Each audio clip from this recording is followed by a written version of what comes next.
जिल्हा मध्यवर्ती सहकारी बँक ही मागची 17 वर्ष मधला एक 2 वर्षाचा काळ वगळता महाराष्ट्राचे माजी मुख्यमंत्री, विद्यमान खासदार, आमचे सगळ्यांचे नेते आणि मार्गदर्शक आदरणीय नारायणराव राणे साहेब यांच्या नेतृत्वात घोडदौड करते आहे। त्यातल्या बँकेच्या सभासद असलेल्या सर्वांनी मागच्या अनेक वेळा राणे साहेबांच्याच विचाराच्या पॅनलला नेहमीच झुकतं माप दिलेलं आहे। त्याचं कारण की आदरणीय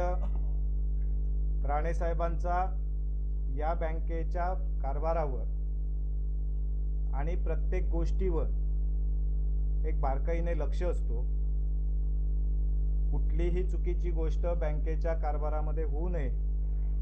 या बाबतीमध्ये ते नेहमीच दक्ष असतात आणि याची जाणीव जिल्हावासियांना असल्यामुळेच पुन्हा पुन्हा जिल्हावासीय प्रत्येक निवडणुकीमध्ये राणे साहेबांच्या नेतृत्वाखाली असलेल्या पॅनलला त्या ठिकाणी विजयी करत आलेले आहेत। आता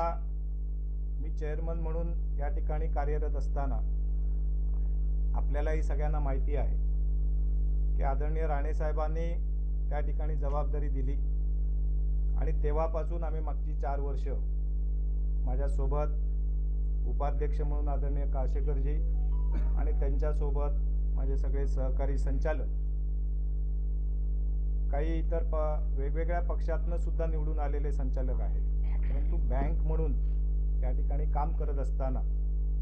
सर्व संचालक मंडळ एक मताने, एका भूमिकेने आणि त्या ठिकाणी धोरणानुसार काम करत आलंय। आणि हे निर्णय घेत असताना, कुठल्याही पद्धतीचे निर्णय घेत असताना आम्ही त्या ठिकाणी राणे साहेबांच्या निदर्शनास प्रत्येक गोष्ट मी आणत असतो। त्यांच्या सिग्नल नंतरच त्याच्या संदर्भातले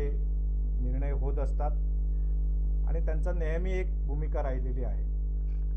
की या जिल्ह्यातल्या बेरोजगारांना, तरुणांना, उद्योजकांना सुद्धा घडवण्याचं काम या ठिकाणी शेतकऱ्यांची बँक म्हणून ओळख असलेल्या जिल्हा बँकेने केलं पाहिजे। आणि त्या दृष्टिकोनातनं केंद्रात मंत्री, MSMEचे मंत्री असताना सुद्धा त्यांनी देशभरामधली पहिली जिल्हा बँक की ज्याला